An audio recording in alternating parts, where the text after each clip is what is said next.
the world of company secretaries. Yes, we are starting a new interview show which is called the world of company secretaries. So, we are going to have different company secretaries from different backgrounds across India and the world, and you will be getting a clear idea about what is the scope of company secretaries. Now, why are we doing this interview show? And today is the first episode with CS Sujay Menon, who is in Dubai. The reason we are doing it is there is lot of lack of information among CS students about the scope of company secretaries. The usual people who give information to CS students are teachers or chartered accountants or other parents and relatives. So nobody is giving the real picture. So that is why we are calling this show as the world of company secretaries. That is how the world of company secretaries work, what is the profession they do, and what are the career opportunities for you if you do company secretary course. There is lot of negative attitude among students about company secretary course, but the reality in the corporate world is exactly the opposite. So we will be interviewing company secretaries of top companies, and they will tell you what is the respect of company secretaries, what is the remuneration of company secretaries, and what is the scope of company secretaries. So this will motivate you to do the company secretary course, and also to make sure that you are not getting misguided and getting wrong information. Many students are leaving company secretary course because they feel there is not enough scope for company secretaries. This is exactly the opposite from the reality in the corporate world. In the corporate world, the demand for good company secretaries is very, very high, and there are not enough good company secretaries. So that is why how much ever we tell, students are not going to understand. That is why I made the effort.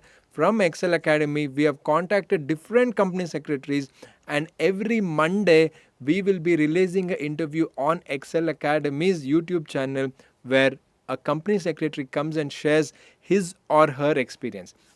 Because end of the day, today they may be company secretary in top companies like Reliance, Tata, Birla, Infosys, but they also started company secretary course just like you and me. They were also a student someday, and today they have reached top positions. And all these people will really be very motivating and inspiring, so that you also do the company secretary course. So the intention is very simple, to make sure that we remove all the negativity which people are spreading and give you the real picture by interviewing real time company secretaries who are top company secretaries in different areas. It could be company secretary in practice, company secretary in employment, company secretary in management, company secretary abroad. So we have covered all kind of categories. Company secretary in a big city, company secretary in a small town, different kind of categories we have covered, and every week one episode you will be having the interview. That is the world of company secretaries. Now let us enter episode number 1 with CS Sujay Menon.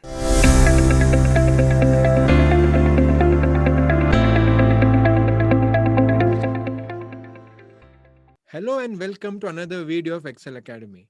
So dear students of Excel Academy, we are very excited to start a new series where we'll be interviewing different company secretaries around the world, which will motivate you to do the company secretary course very well.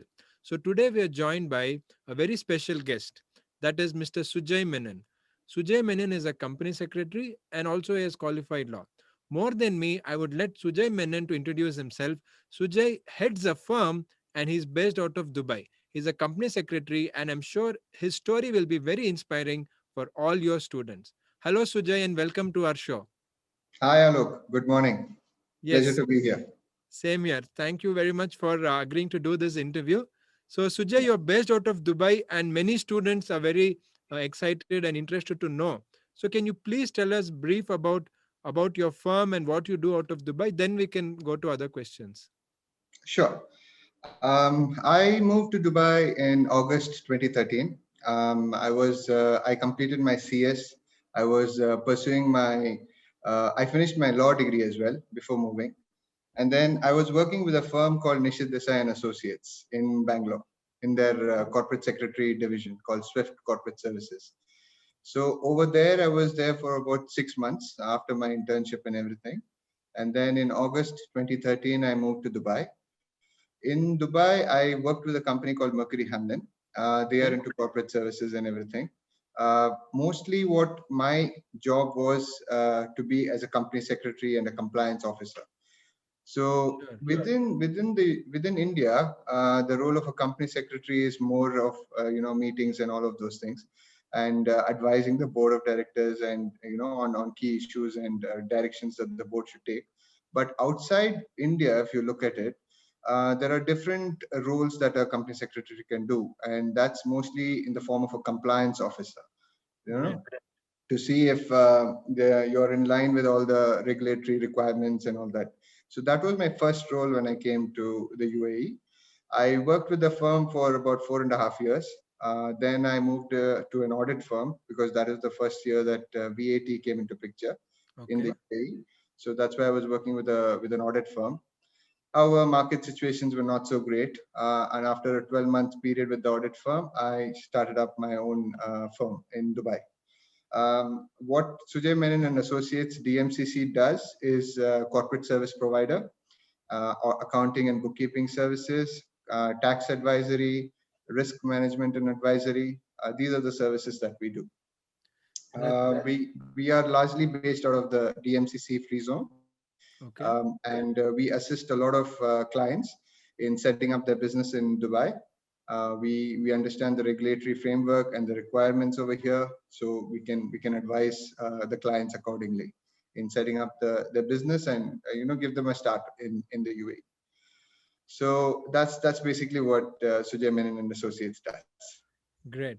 So I am sure that itself will really motivate a lot of students to understand that somebody who's basically from India, has worked in India, also worked with a law firm, then moved to the UAE and has finally set up his own firm in Dubai. That itself is quite inspiring. But before we go into what you do now, I think Yeah, we'll just move back this journey to the very first time. How did you take CS course? Because most of our audience is students. How did you correct. take CS course? What made you take CS course? Now you own a firm in Dubai, but how did it all start? It's a long story. It's about 8 9 years ago, basically. This was in 2009. That's when I first took up CS, more seriously. This all happened actually. It's a very casual thing, but I think it is a very real thing as well. Sure, Because definitely. I was with a friend of mine and we were walking down Brigade Road, Okay. and it was a Saturday afternoon. Yeah. And what happened is this friend of mine suddenly got a phone call. He was already doing CS, and he was Okay. interning with Sundaresan and Associates. Okay. Yeah, so we were walking down Brigade Road, and he got a call, and from one of his clients basically, and they Yes. said that he was scheduling a board meeting on Monday morning.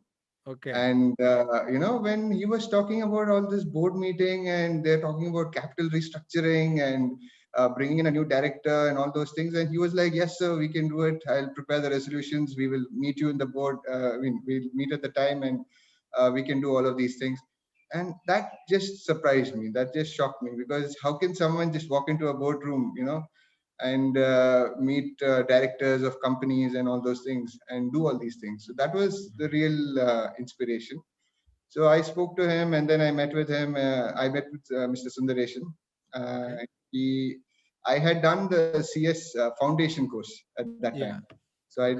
I didn't take it very seriously. I just took the foundation course because after Mhm. BCom everybody does something. So I just took up the CS foundation course. Okay. Then after this, friend of mine introduced me to Mr. Sundaresan. I went to his office.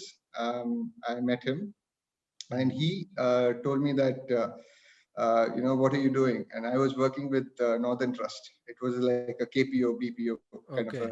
bank. So he was telling me, "What are you doing?" And I said, "I was working here." "Why do you want to do CS?" Because I told him about the thing and the meeting of the board meeting that the friend of mine was talking about, and that inspired me and all that.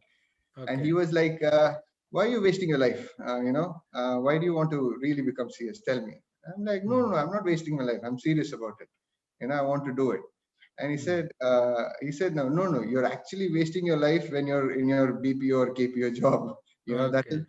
That'll pay you 10, 20,000 rupees a month, but you're actually wasting your life because there's no real future after that." Hmm. So I was like thinking, okay, what is he trying to tell? Should I take CS course or should I not take the CS course? Or what is he trying to say? He was Okay. all in a very mystical way he was talking to. Then Hmm. finally he said that, okay, I can take you. We can start your internship and everything, Hmm. but you have to do one more thing. You have to add law to your course, because that Okay. will give you a wider perspective of how this entire thing works. The CS, the corporate law, is Hmm. the prime subject that we learn. So you need Yes. to do law as well. So he was also pursuing law over there in Bangalore, in Yes. Shishadripuram College. So he took me there. He told me that you need to register for law. So I said, okay, fine. And then I quit my job and I started with Mr. Hmm. Sundareshan. And this was in 2011, I think. Yeah, 2011 August. That's when I Okay. started with Mr. Sundareshan. Life Great. was tough because Okay. it's not easy to work live in Bangalore for 5,000 rupees a month. Of course, you need to have family support and everything. So that I Correct. had. Thankfully, my family supported me Hmm. fully, and things started. And Hmm. Mr. Sundareshan is more of a practical teacher. So he's not Yeah. like you read, and you pass the exam and become a bookworm. No, he doesn't work that way. The good thing is he gave me a lot of freedom, and he put me in the swimming pool on day one. I didn't know swimming, and he put me in the pool on day one. He said, you should work with, these are your clients. They are your responsibility. You need to take care of them, and I should not get any complaints from any of them. And Okay. they are people I've never met before, I've never heard of before, nothing, zero knowledge. Hmm. So that's the way he works, which is good. It was like a start. And then I focused more on the corporate law aspect, learning the key sections. I mean, that was the Companies Act of 1956, Hmm. more than the latest Companies Act. So I Yes. was learning more on the sections, and then Hmm. meeting clients, and it was a whole wide world of, it was just amazement for me. It was very nice actually, because it was learning, and I was getting paid for it, 5,000 rupees a month. But still, whatever, pocket Great. money is coming, and I was learning as well. Uh, So that was no, the key. I think that's a really nice way of putting up your entire initial days. Because what I would also, before I even ask other questions, I Yeah. would like to draw the attention of all students here, saying that, see, Sujay was just like one of you. You may be feeling, is it possible? Or now he's in Dubai, he owns a firm and all that. But if you look at the story, he was just like you. He didn't even know what to say. As one of his friend told him, then he got to know about it. Then he went and started doing the training. And many people say that training we don't go because stipend is less, but when you are learning you're getting paid money just for your expenses and stuff like that. So once you do a training and stipend, you obviously get a smaller amount because you're still a student, but Yeah. that is what will finally lead you to something like, for example, what Sujay is already doing here in Dubai. So that's very interesting. So going further, so how do you think law helped you? Because you mentioned about law, so Yeah. do you think law adds that extra edge, becoming CS, or only CS will be helpful, or do you suggest law, and how did it help you? It is very much helpful. It is very much helpful because, see, if we do CS only, we are an expert in one part of the business Correct. of law, of corporate law. We are an expert in that because we know A to Z about the company law. But to get into the real aspect in day-to-day life, because once you finish your course, you're in the real world. You'll start meeting people, businessmen, companies, owners of companies, and when they ask you questions, you have to have a wide range of knowledge. You cannot just focus only on corporate law and then say that that is not my responsibility, labor law is not my responsibility, or taxation is not my responsibility, and all of that. You cannot walk away from that. So law is a very, very important addition. I'm not saying only law or only CS. No, it should be a combination of CS and law you need to do. Because I'll tell you one more thing. In my experience with Nishit Desai and associates over there, the lawyers over there are top of the cream. They are the best of the best in the law schools, and Nishit Desai hires them, and they get paid very well as well. But in my personal experience of almost a year and a half over there, when I was interning over there as well, they have very, very low knowledge about company law. Because when the first, I mean, I'm not talking about the senior partners, I'm talking about the Correct. associates and the new people who join the firm. They Yes. have very low knowledge about company law. They focus on other parts of the law. So when they come to you and you're an expert because you're a CS, you're expected to be of a certain standard of knowledge in company laws, and they come to you and they come to you a lot. I remember I getting calls at 8:30 in the night, 9 o'clock in the night with there's a transaction tomorrow. I need, how do I do this? How can I hold this meeting? Or how Mm, do I prepare the minutes? Can you send me the minutes quickly? All mm, these kind of things. These are practical, mm. aspects of the subject, and you need to know. And when you become an expert in corporate law, the lawyers start giving you respect, and they Yes, they they think of you as more of a, when you yourself think that CS is the lowest after CA and all that, which is wrong actually. But initially, correct. when you start off, you think like that. But when you start becoming a serious corporate law expert, which CS teaches you, then other people, take a note of you, and they think that you are good. But you should be really good in the CS that you do as well, in the company law Correct. that you learn as well. Sure. I Yeah. think this is again what students should really pay attention to, that only CS or only law might not really take you very high, but that combination is what makes it special. One plus one is always more than two when you talk about LLB and CS. So, Yes. going further, Sujay, Yeah. can you share a little bit of your experience about your job with Nishchit Desai, and what are the kind of role you were doing there, and how did that help your personal growth in terms of your knowledge? If you could Oh, share that, that will be helpful. of course, of course. As I said, Mr. Sundaresan actually put me on internship over there. Internship in the sense I was, Deputed over yeah, there. deputed over there for Okay. some time, and that gave me a lot of exposure because the law is always ask you questions, which makes you read the law basically.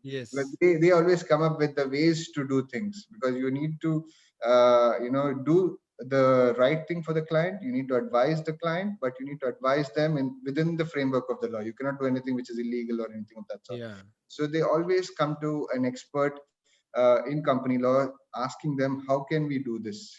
Tell me ways in which this can be done. And if you are wrong, they will catch you because they know the law as well. They read it and they know where to find out. So when Mm. they go through it and when they ask you, you need to be on par with them. You need to be on the same page with them. So that means you need to be really good at CS. You need to really put in efforts. It's not Mm. easy because learning the law is very difficult, but it's more of learning the law and interpretation of the law. That is more important as well, even in company law. See, Nishit Desai gave me a lot of exposure in the sense they took me for audits. I Okay. went to Mysore. There was this transaction happening that time when I was interning with them. It was an aluminium company which was being taken over by a Japanese company. So imagine, I was getting to learn about FEMA. I was getting to know about labor law. I was getting to know about corporate structuring. I was getting Yeah. to know about dividend distribution. I was getting to know about a lot of things. When you actually look at it, these are chapters 1, 2, 3, 4, 5 in the company law.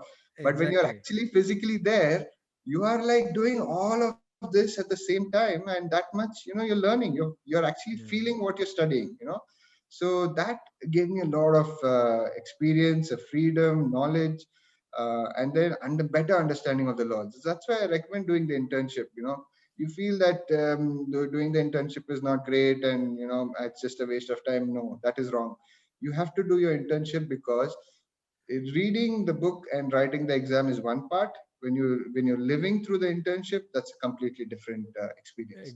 You need Exactly. to go through that. True. In fact, I'm very happy Sujay brought this point, because what he's trying to say is that whatever you study is actually what you'll be working. So it's just like a doctor. So doctor cannot say, I'll never treat a patient, I'll become first rank doctor. That's never going to work. Mm. You have to work in the real world.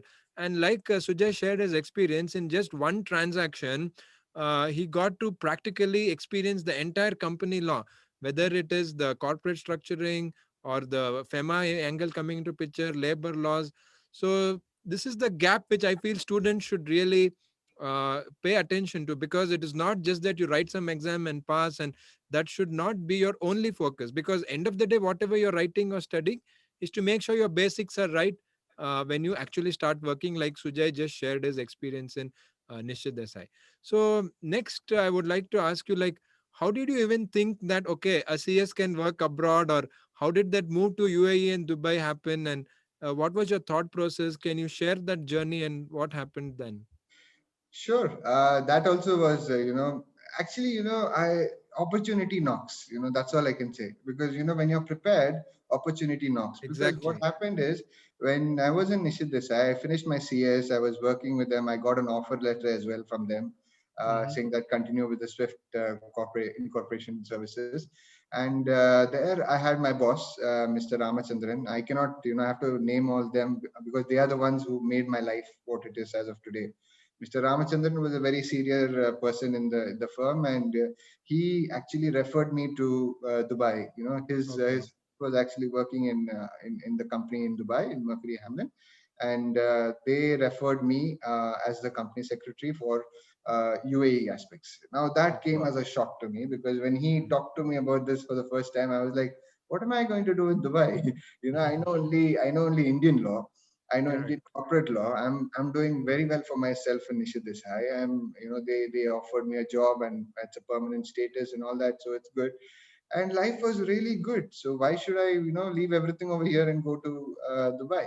And the thing he said is, Sujay, see, the thing is, in life you get different opportunities, and if Yeah. you don't take them, you might regret them in the later stage of life. So what he suggested is, go and see how it is.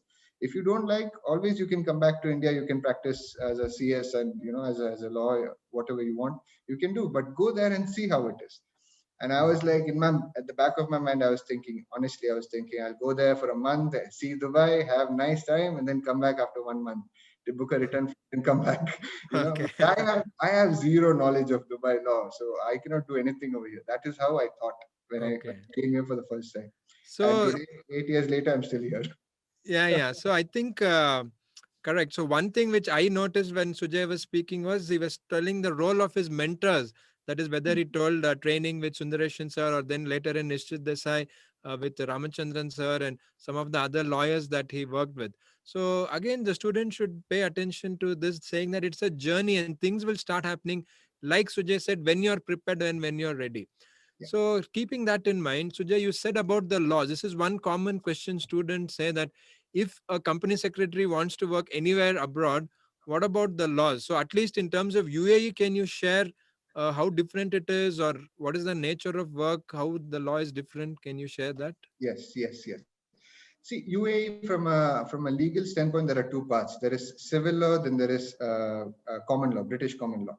Civil Okay, law comes from the French side, and the British common law comes from the UK, which we in India follow the same, the legal very formats as similar. well.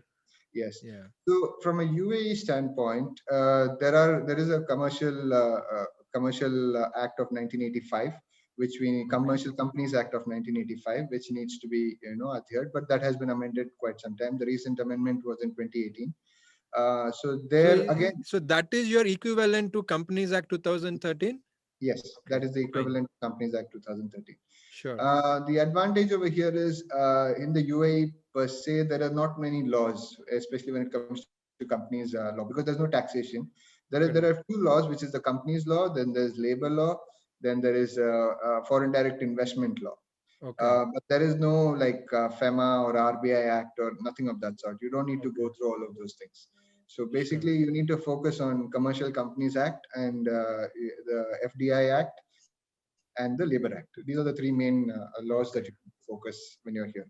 And it's not very different from India or UK, because when you step out of India, you need to know that what is good thing worldwide is, most of the countries, they follow the British common law, Okay. or the the legislature, the version of the format.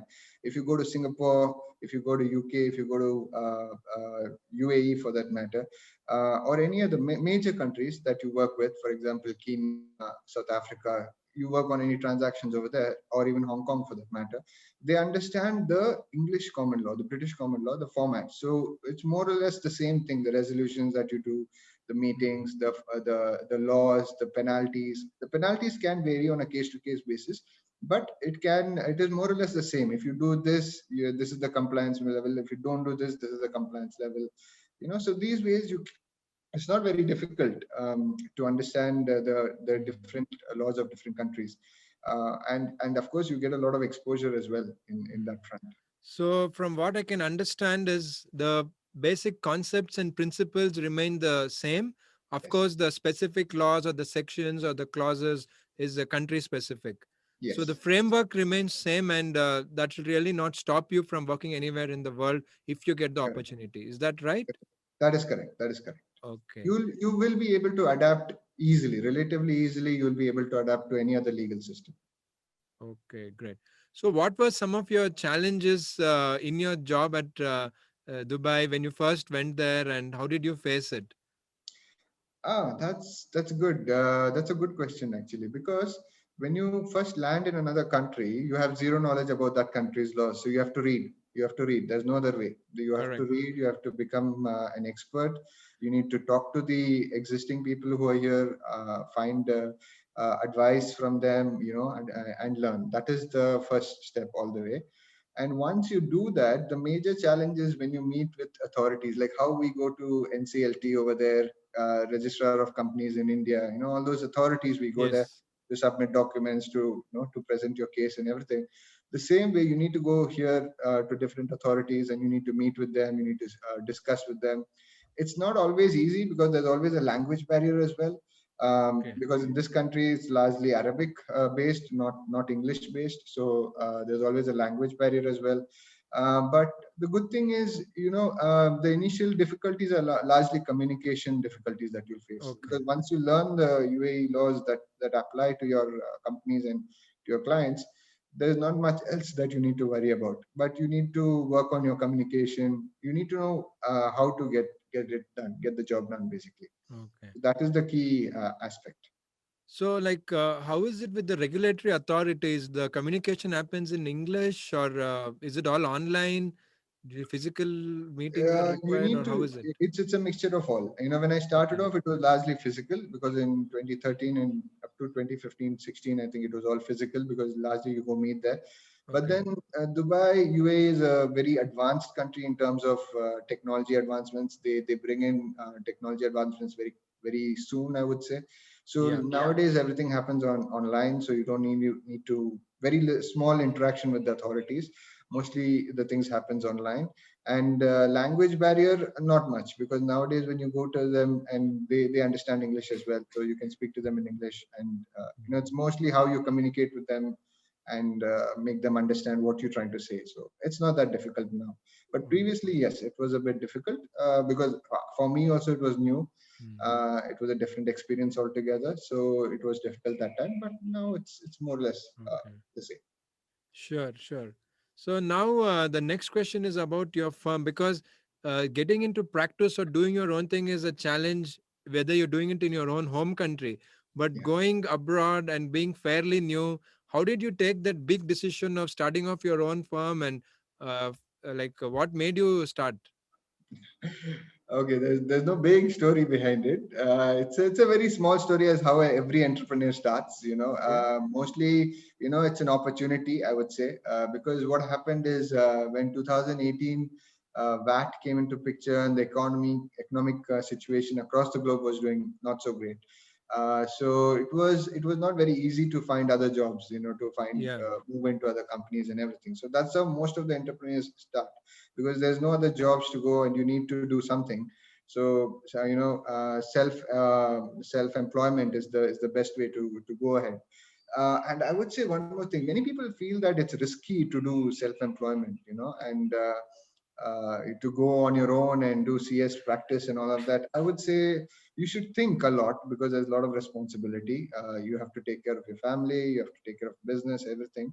But I will tell you the way I thought of it is, self-employment is actually good for you, because you're not dependent on one employer, or one Yeah. source of income, which is salary. Because when you're employed in some place, you're only looking at one source of income and one salary, and you just have to do a 9 to 5 job and go back home. But if you are feeling that I want to do something more, I can do something more, I can contribute more, then self-employment is the best thing for you, because you can meet a lot of people, get connected to a lot of people, and do a lot of business as well. So self-employment is not for everybody, but if you really feel that 9 to 5 job is not for me, then self-employment is good for you. So I would say that how I started in 2018, or how I started my firm, was the same thing. I didn't want to leave this country, because I've I had invested like 6 years in this country, and it is a pretty good country. So I mean, from a safety angle and all of those things. So I didn't want to leave that.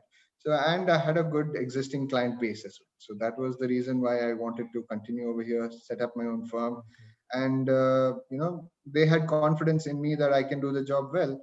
So that's why they also stuck on with me. No, but how easy or difficult is it for an expat to start off on their own? Like, what are the kind of regulations, or how do you meet clients? These Yeah. kind of challenges. Can you share Yeah, something? from an expat to start up on in Dubai. See, firstly, you need to know what you're doing. You really Yeah. need to know what you're doing. You cannot play around over here because the regulations are very strict.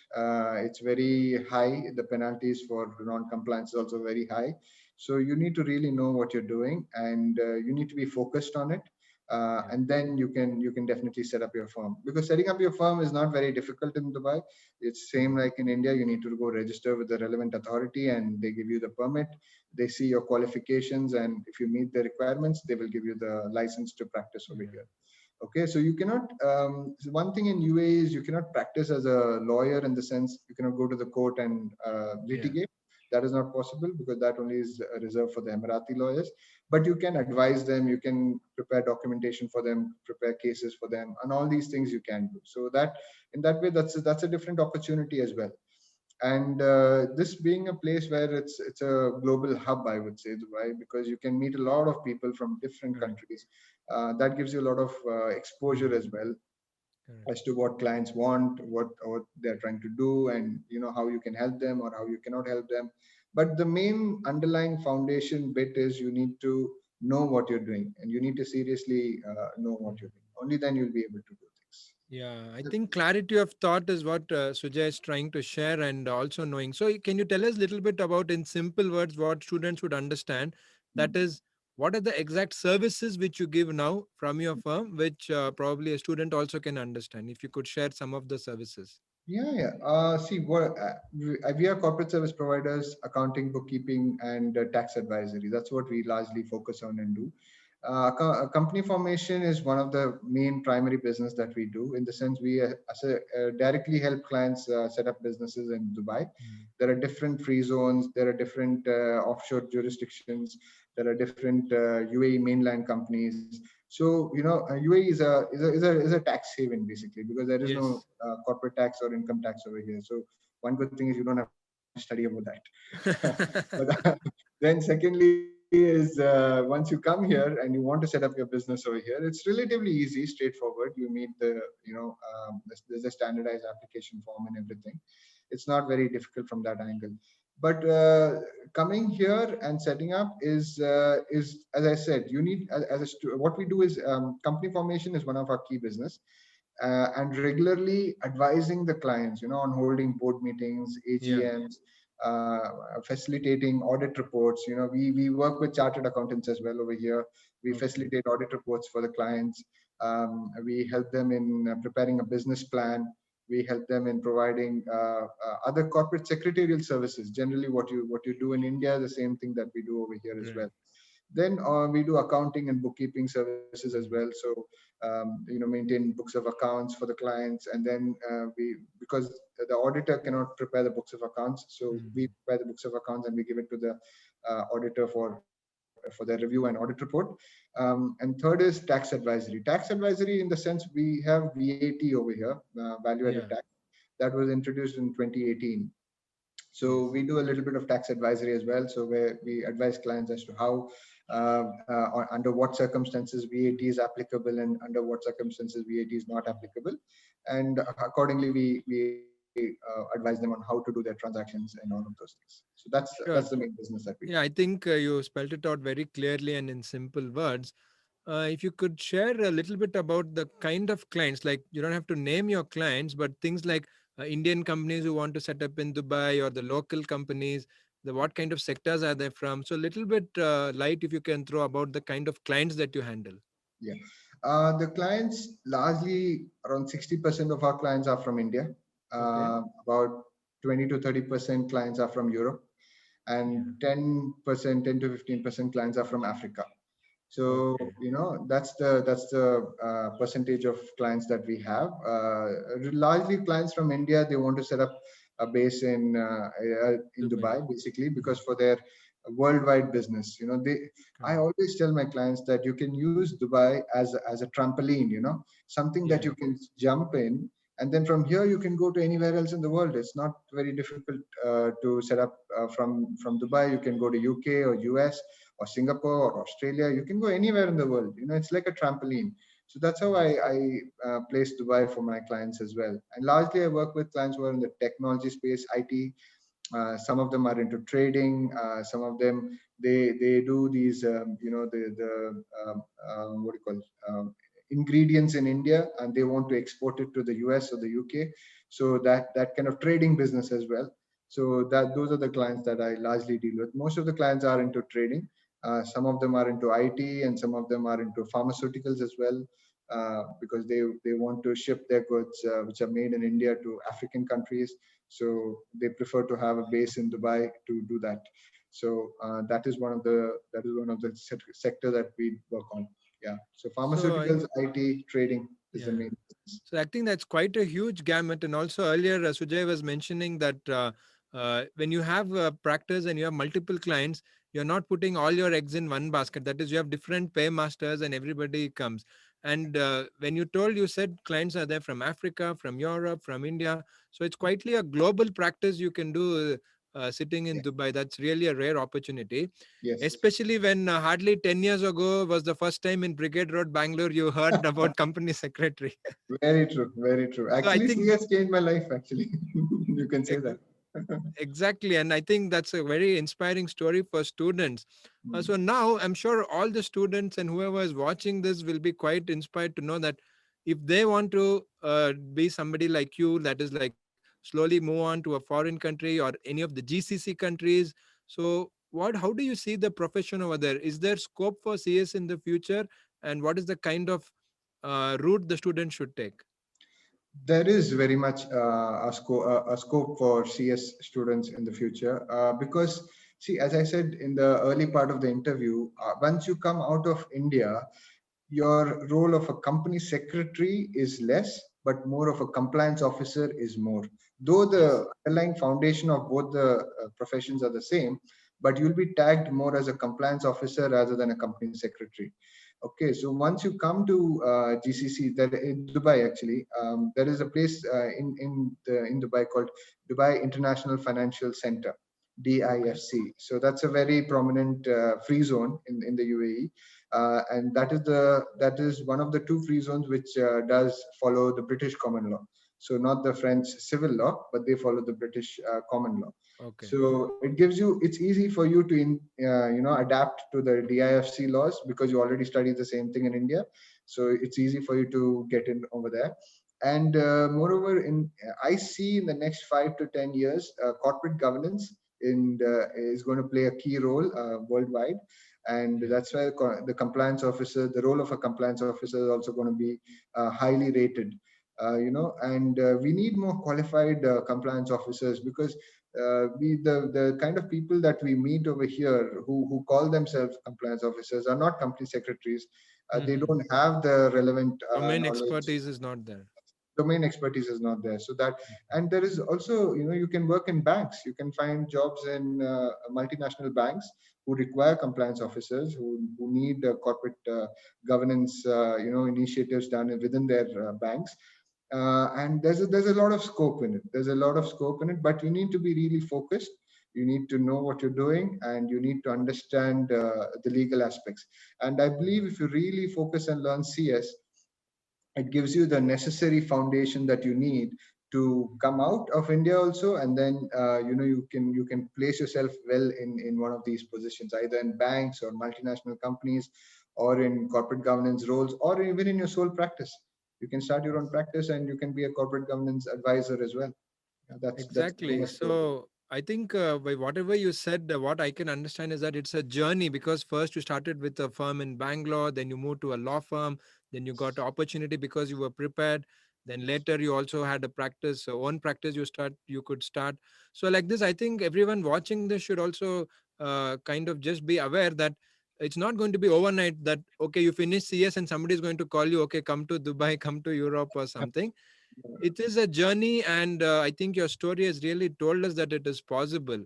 So that is generally about what students can do, but how do you see the future of CS profession? Like, where do you see it going, or what are the kind of trends which you foresee being in Dubai and catering to clients from Europe, Africa, and India? So if you can share your insights, that will be helpful.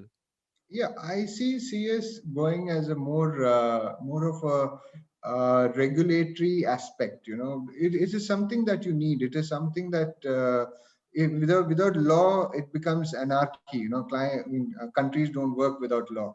So CS is like an enforcer of corporate law, and you should be in a position as an advisor, as a guide, as a hand holder of the board of directors. When you're when you're going to the board of directors meeting, not everybody is from the law background or anybody. They just know their business. That's the main thing that they know. So you need to hold their hands and you need to guide them as to how things are done. You need to have the answer for that, how to get things done. That is the answer that you need to have. And CS as a profession teaches you that, gives you a wide range of background and everything. So end of the day, what you do is, you help clients. You put yourself in a position where you're respected. Because I can remember, 20, 30 years ago, if you want to get into a board meeting or you want to meet the owner of the company, it's very difficult. Exactly. They don't walk you in and go meet the CEO. No, they don't let you. But nowadays, you finish your CS course, you're really good at what you do, you can become an assistant company secretary in one of the listed companies in India. That gives you direct access to the board of directors. You're in the room where key decisions are being taken, and that is a very, very important experience, I would say. As a professional, it's a very, very important experience. And see, the thing is, once you finish your CS course in India and you do law as well, the world is open for you. You can go to UK, Exactly. US, Middle East. You can come. You can go to Africa. You can go to Singapore, Australia, wherever you want. The world is wide open, and everybody respects you for what you've done. And there is no this class action that CA is better than CS. No, nothing of that sort. End of the day, you're all professions. You're all individuals, and it comes down to what you're good at, and you should be really good at what you do. So that's all it comes down to. So there's a big, I see a lot of potential for the CS profession, especially in corporate governance, especially in implementation of as a compliance officer, the role of a compliance officer, that is very key, and I see a lot of potential there. I think while you were speaking, I just caught one of the thing which was actually one of the common problem for students. They often compare CA, CS, lawyer, and all. Of course, each one has their own position. And Yes. as a student, see, you're coming from the position of somebody who's been around for more than 10 years, having your own practice in Dubai. But the student, most of their influences are other students who are doing CA courses, things like that. So there's some kind of a negative attitude. So, Hmm. what do you want to tell them, and how do you think you can motivate them? See, you start feeling, you actually, CS is not low below anybody. That is one thing. You need to take your mind off that. You're not below anyone else. Okay, they are studying some subjects which are, basically they're majoring in some subjects. Correct. You're majoring in different subjects. A lawyer majors in different subjects. A CA majors in accounting largely. You may major in corporate governance and corporate law. The lawyer basically majors in every part of other laws. Okay, corporate law is one subject for him, whereas corporate law is the main subject for you. That's the difference. Exactly. So don't compare yourself with other guys and put yourself on a pedestal saying I'm third, CA is first, CA lawyer saying no, nothing. It doesn't work that way. The way it works is you have to become an expert, okay, in one subject. In CS, if you become an expert, the world will respect you for what you know. You don't have Exactly. to know everything, but whatever you know, you need to be an expert in that. And CS gives you that expertise. And you know what, if you do CS, you can also become a chartered secretary once you go to the UK. And if you're interested in that bit, you can become a chartered secretary in the UK, and then you can practice in the UK as well. That's an option. And as I say, similarly, worldwide CS is accepted as a profession. And Yes. as I said, the role is largely corporate governance and compliance officer. And you should never compare yourself as I'm lower than CA or law, because you're not. Because you're not. Yeah, I think the message is very clear. If you are ready, if you have the right knowledge, and if you are an expert, the world is waiting for you. It is just about how good you are at what you do. I think that is the Yeah. clear message Sujay is sharing with us. So, Yes. considering this, what are the kind of skills do you think students require along with studying for the course? What skills would you suggest them to develop during this journey of being a student? Number one is communication. You need to work on your communication, because whatever you're trying to say, you need to communicate to the other person. You need to ensure that the other person understands you. That's point number one. Okay. Communication, in this world, English is the primary language of communication, where worldwide, people understand. True. But when you come to a place like Dubai, you'll also understand that you'll meet a lot of people who are not very good in English as well. So Yeah, no, it's not like it's a language for communication. uh, I would leave it at that. But the main thing is you need to be really good at communicating what you're trying to say to the other party. Okay. So as a CS, learning the law is good, understanding the law is good, becoming an expert in the law is very good. But unless you communicate it to the other person as to what you're trying to say, and he understands in the right way, you cannot do anything else after that. So the main skill that you need to work on is communication. It could be any language, it could be any dialect, but you need to communicate well. But when you come to a global platform, English is the preferred language of communication, so you need to improve your English as well. You can read a lot, read the newspapers, read magazines, company law magazines, and always read what these CEOs talk about, I always listen to articles. I mean, listen to speeches from these high-end law firms, Amarchand Mangaldas or yeah, Nishit Desai, and all of them, because what they talk is they talk out of life experience. I have maybe 8 years experience, but they have 30, 40, 50 years experience in them, and that talks a exactly. lot. So you need to listen to them a lot. And they give you a lot of advice as well, without even advising you. They give you the advice. So the main thing is you need to know your industry leaders, and you need to follow I them as think you are also kind of doing that for the students, because how you get inspired by people who are 30, 40 years experience. For well. people who are watching this interview, most of them are studying CS, and I'm sure they got really inspired by your story. I hope So so. now I want to again take back little back in timeline about, because you shared with all the great things you've done and how you're doing in Dubai.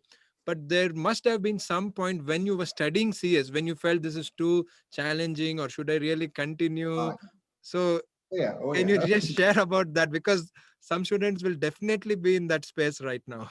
Yeah, yeah, of course. Okay, to put the record straight, I didn't clear my CS in the first attempt. Okay, that is Okay. the key thing over here. And I know many people who cleared their CS in the first attempt. So I reached here without clearing CS in the first attempt. So you should know that at least till now, I'm not a total failure. So you should not consider yourself as a total failure just because you didn't clear the CS exam in the first attempt. That is point number one. See, clearing the exam is one aspect of it, okay, of the journey. It is not the only aspect of it. So I think I took maybe 4 attempts to clear my final exam, CS final exam. Mhm. I took 4 attempts to clear my CS final exam. But the good thing is, I still feel today that I was studying so much, so much, so much, and I was not clearing. Okay, and I remember I was with Abhishek, one of the partners of AAA. So I was Yes. with Abhishek in Sundareshan's office, and he was like telling me, Sujay, you can clear. You just have to focus on the right things. Okay. And he took classes for me, and I was with him. So he had already cleared his CS, and he was working as an associate over there in the firm.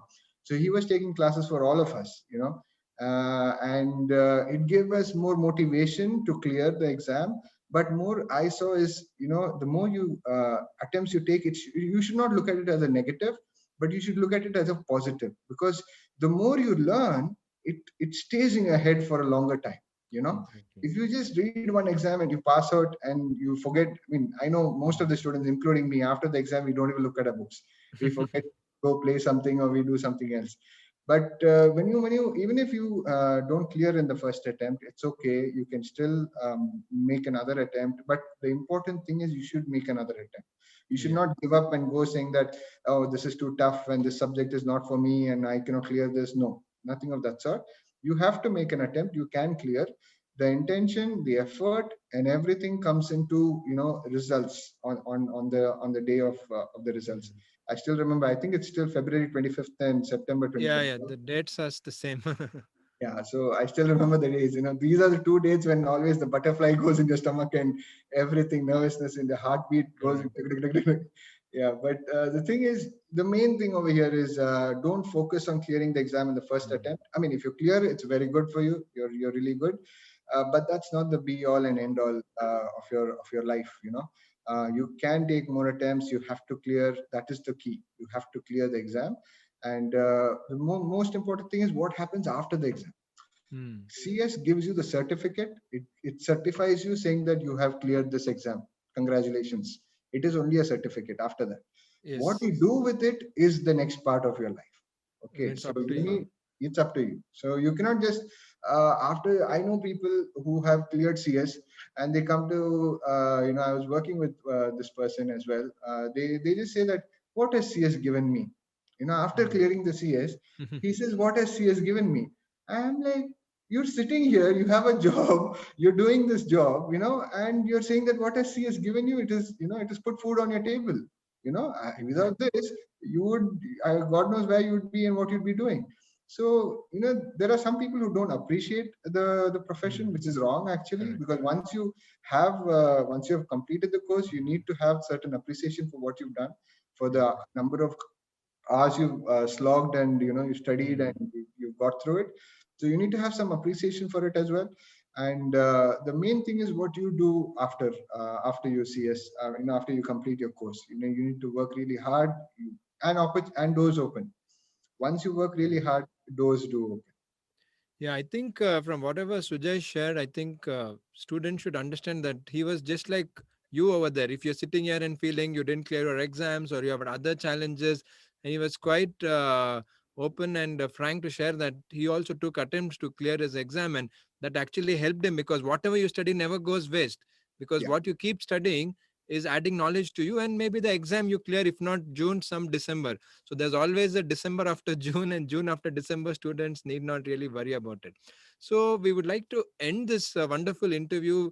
If you could share some of the tips for the students, like what is your tips or what is your message to the CS aspirants from Sujay?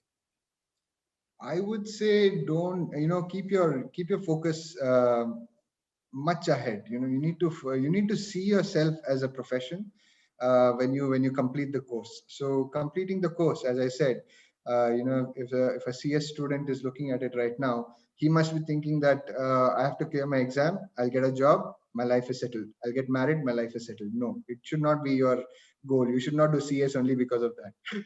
You should do CS because you need to learn about the law. You need to have a passion for the law. You need to have a passion for helping out people, because Mm. clients are the biggest, in the world, whom you can help. And as a professional, you can help. So you need to foresee all those things. You need to see your position as, as how I can help others in the subject, how I can make somebody else do better. Maybe assist in some corporate merger and acquisition. Maybe one day, a big company's merger and acquisition. You should have that kind of passion. You need to have that kind of foresight. You need to think like, I'm going to do something which will make a difference in the world. So, Mm. and that's why I'm doing CS. So you should start like that. I would say that, you should study hard. It's not easy, but nothing in life is easy. So you have to really work hard to it. You will clear the exam. It's not that, that you will not clear the exam. You will clear the exam. But the main thing over here is what you do after you clear the exam, and how you keep your position, respectable in the world. So on the world stage, actually. So that is. Great. Great. So I think at least the message that I got, and if I were the student or somebody was watching this, is that if you keep on putting dedicated efforts and have a vision that you're not just studying for exam but a profession, so please do have that vision and visualize yourself being successful.